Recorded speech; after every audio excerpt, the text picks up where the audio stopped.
কেমন হতো যদি পুরো একটি শহর গড়ে উঠত শুধুই বরফ দিয়ে। প্রাসাদ, মন্দির, দুর্গ, এমনকি ঝলমলে আলোতে মোড়ানো রাজপথ। অবিশ্বাস্য মনে হচ্ছে? তাহলে চলুন হারবিন শহরের জাদুকরী বরফ রাজ্যে। চীনের উত্তর পূর্বে অবস্থিত হেইলংজিয়াং প্রদেশের হারবিন শহরে প্রতি বছর আয়োজন করা হয় বিশ্বের সবচেয়ে বড় বরফ ও তুষারের উৎসব, Harbin International Ice and Snow Sculpture Festival. তবে উৎসবটি Harbin Ice and Snow World নামেই বেশি জনপ্রিয়। গ্রীষ্মে হারবিনের গড় তাপমাত্রা 21 ডিগ্রি সেলসিয়াসের মতো থাকলেও শীতকালে এই তাপমাত্রা নেমে আসে প্রায় -15 ডিগ্রির নিচে। তবে শীতের তীব্রতা বেড়ে গেলে এই তাপমাত্রা -35 ডিগ্রি সেলসিয়াস পর্যন্ত নেমে আসতে পারে। শীতের শুরুতেই প্রতি বছরের জানুয়ারি মাসে এই শহর যেন রূপকথার এক বরফ জগতে রূপ নেয়। প্রায় 10 লাখ বর্গমিটার এলাকা জুড়ে বানানো হয় বরফের তৈরি চোখ ধাঁধানো ও মনোমুগ্ধকর সব ভাস্কর্য।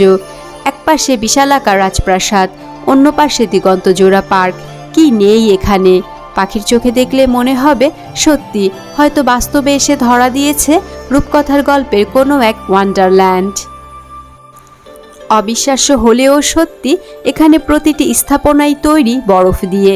স্থাপনাগুলো তৈরি করতে ব্যবহার করা হয় 3 লাখ কিউবিক মিটার বরফ ও তুষার। বিশাল এলাকা জুড়ে আয়োজিত এই উৎসবের অন্যতম আকর্ষণ 300 মিটার দীর্ঘ সুপার আইস স্লাইড, যেখানে রয়েছে 14টি লেন। প্রতি বছর শত শত শিল্পী ও ভাস্কর বিশ্বের নানা প্রান্ত থেকে এখানে আসেন বরফ আর তুষার দিয়ে বিশাল বিশাল ভাস্কর্য বানাতে।